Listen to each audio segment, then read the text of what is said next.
G'day guys, it's Nathan Googs Fletcher here.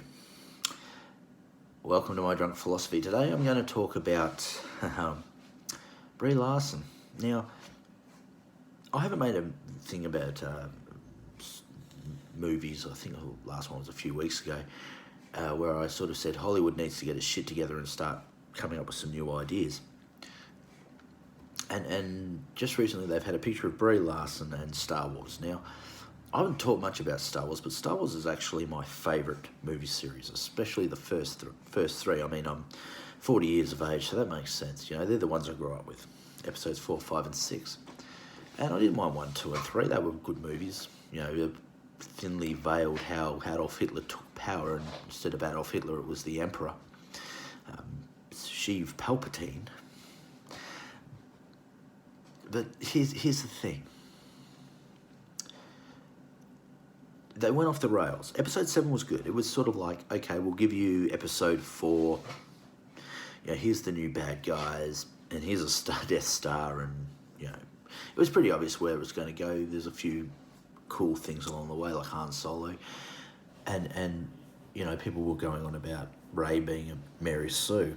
Now, I wasn't too worried about that, because I thought, well, J.J. Abrams is a very smart guy, and no doubt he had a story arc going here, and, you know, Rey was gonna... Wouldn't it be cool if Rey was like Palpatine's daughter, or some Sith Lord we'd never heard of, or some Jedi Knight we'd never heard of, or, you know, whatever it was. And that would explain why she was so intuitive using the Force, because young Anakin was really intuitive too. The people go, oh, she drove the Millennium Falcon. It's like, yeah, okay, there's a 10-year-old boy who's able to pod race, you know, and he wasn't taught how to use the Force either, but it was just instinctual to him that he knew how to be able to do that, and was really good with machines. So that didn't worry me, and I was just looking forward to seeing what they were going to do with that. And then episode 8 came out, and Rian Johnson, man, screwed the pooch. It had nothing to do with anything, and kill the past and all this other crap in the movie, and you're just sitting there going, oh. You know, you try to put in there was a pointless subplot with Finn and Rose, where it's, you know, obvious that Rian Johnson wanted to put a message about horse racing being bad in there. They saved the horses, but, you know, screw the human slaves. and you know, Rose goes, oh, but the point is we saved them, and it's like, no, they all these horse things would have been recaptured by all these rich billionaire elites in the Star Wars universe and put back to work. So you achieved nothing. Congratulations. But you know, the message was obvious. It's not a bad message, but it had fuck all to do with the universe. Once again, you know, maybe it's my age. I said that in the last video, but now Brie Larson's getting a push. Or she did an Instagram thing where she dressed up as a Jedi Knight or something. Wouldn't it be cool if I was a Jedi Knight? And now the media's come out saying, yeah, wouldn't it be cool if Brie Larson's a Jedi Knight? No. No. You do not give somebody a role just because. Okay, because, oh, I'm Brie Larson, I'm Captain Marvel, don't you know? Well, yeah, okay, good luck to you. That doesn't mean you should be a Jedi. You know, why does that give you the right to be a Jedi? You should be, you know, cast members should be picked because they're the best people for the damn roles. Like, you know, Daisy Ridley is not a bad actor at all, and she seems to fit Rey quite well, quite nicely. But now all of a sudden Brie Larson thinks that she has the right to just jump in there because, I don't know, my vagina? Because that seems to be the only thing that Brie Larson ever talks about, is the fact that she's a woman and she doesn't like white heterosexual men. That seems to be the only 2 talking points that girl's got. No, you shouldn't be a Jedi just 'cause, right, Brie Larson? Up your ass.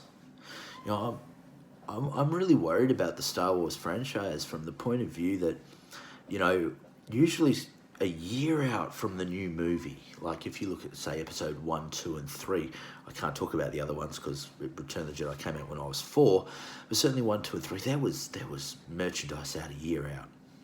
Lots of merchandise about the new movie a year out, and then you get little teasers coming in the form of magazines and newspapers and on TV and things. And the toys were out 6 months in advance.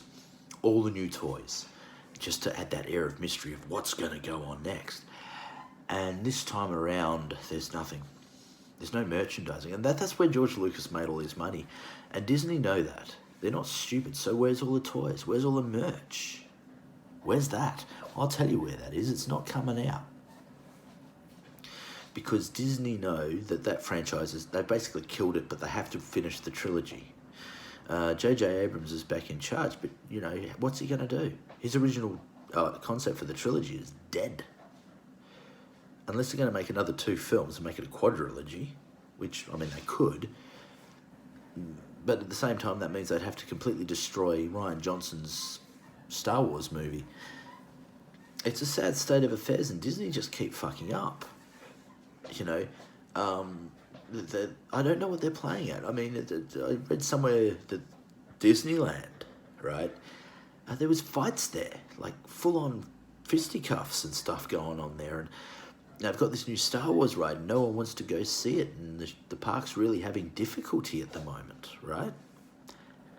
Disney, you're playing the wrong hand. What are you thinking? You, as a company, used to be the best at entertainment. As much as I've never liked Disney, because I've always, they've always been about the money before they've been about anything else. And they make some interesting movies, but so what?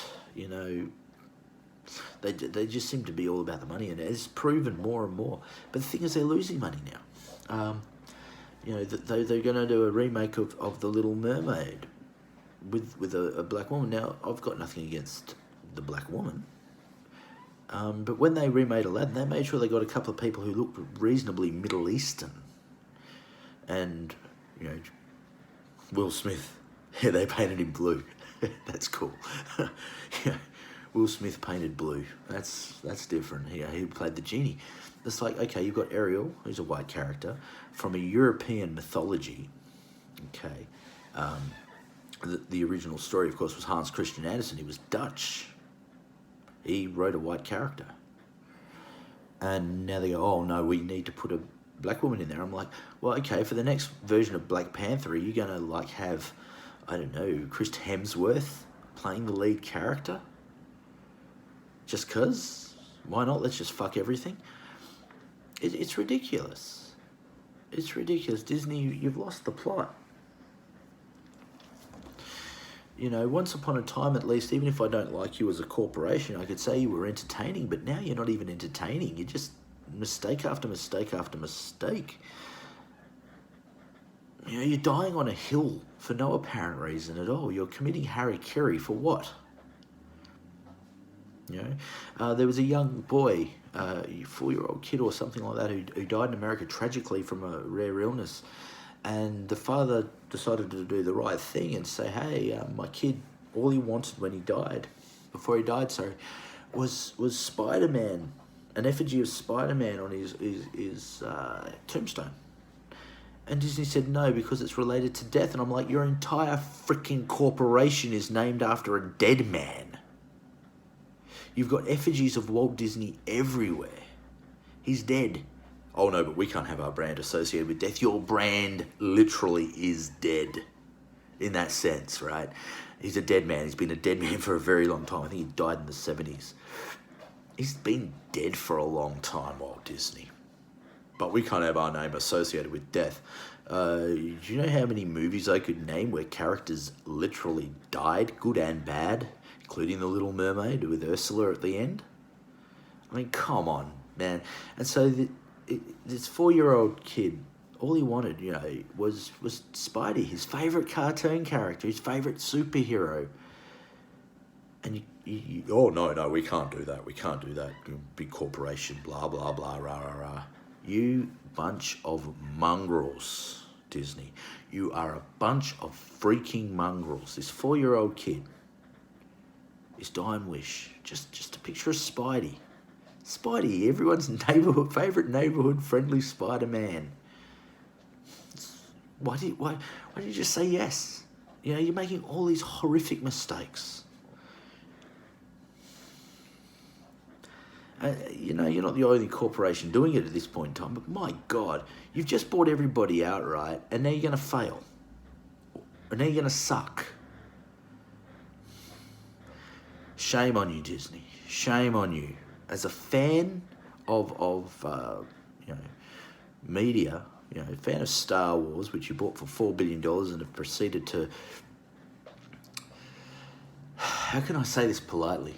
Fuck politely. You shoved a dildo up its ass, put that motherfucker on up to fucking 500 and exploded it from the inside. You know, you're destroying your IPs. What the hell are you doing? You're insane. But maybe it's a good thing. Maybe it's a good thing that Disney finally falls. Maybe that's a good thing. Maybe if like the big companies like Disney and Universal and companies like that start failing, we might end up with the next George Lucas. We might end up with the next Gene Roddenberry, Martin Scorsese, people like this. Steven Spielberg, the guys who brought the fresh, new look at Hollywood. Maybe that's what we need, is the old system to die and let a new system come forth. Anyway, that's it for me today. I'm Nathan Gooks Fletcher, and this is my drunk philosophy, and I will see you guys later on. Darrow.